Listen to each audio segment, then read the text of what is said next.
Hello बच्चों, let's see this question. So the question says, uh, one second. A pendulum has a period t for small oscillations. An obstacle is placed directly beneath the pivot so that only the lowest one quarter of the string can follow the pendulum bob. Okay, when it swings in the left of its resting position as shown in the figure. The pendulum is released from rest at a certain point A.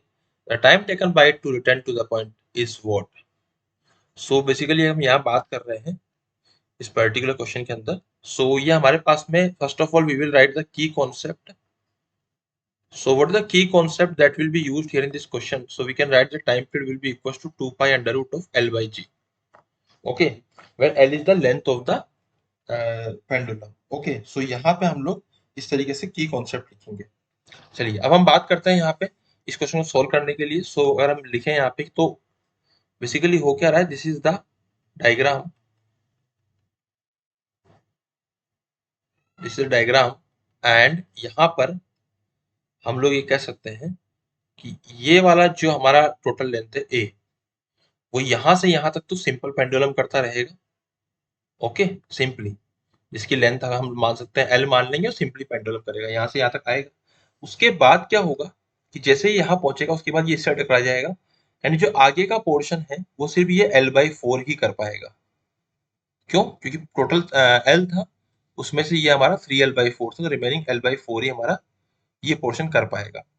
तो मतलब ये वाला जो portion है जाने का और आने का वो L/4 से हो रहा है और ये जाने का और आने का L से हो रहा है. ठीक है. सो अगर मैं टोटल टाइम लिखता हूँ यहाँ पे, तो फर्स्ट ऑफ ऑल अगर मैं इसका टाइम लिखता हूँ इस वाले ब्लू वाले का, तो ब्लू वाले का टाइम को हम मान लेते हैं, लेट सपोज कि हमने T1 मान लिया. T1 कितना आएगा? 2 pi under root of L by G. ठीक है. अगर मैं T2 की बात करता हूँ, T2 मतलब छोटे वाला पेंडुलम का टाइम पीरियड क्या हो जाएगा?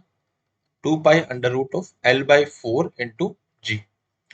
तो बेसिकली ये कितना आ गया है मेरा? ये आ गया है 2 pi under root of L by g into 4 को बाहर ले लूंगा तो रूट बन जाएगा 2. तो ये T1/2 के बराबर आ रहा है. बट अभी हमें यहाँ समझना ये है, समझने की बात ये है यहाँ पे कि जो हमारा टोटल जो टाइम आएगा इस पर्टिकुलर पेंडुलम का, वो कैसे आएगा. देखो, T1 ये पूरा नहीं कर रहा है, ये जो L लेंथ वाला है ये सिर्फ जा रहा है एंड बाद में वापस आ रहा है. मतलब ये हाफ ही पोर्शन कर रहा है, जा रहा है और आ रहा है. अगर ये इधर जा रहा होता, वापस आ रहा होता, फिर इधर भी जा रहा होता, पूरा वापस आ रहा, तब जाके वन सर्कल कंप्लीट करता.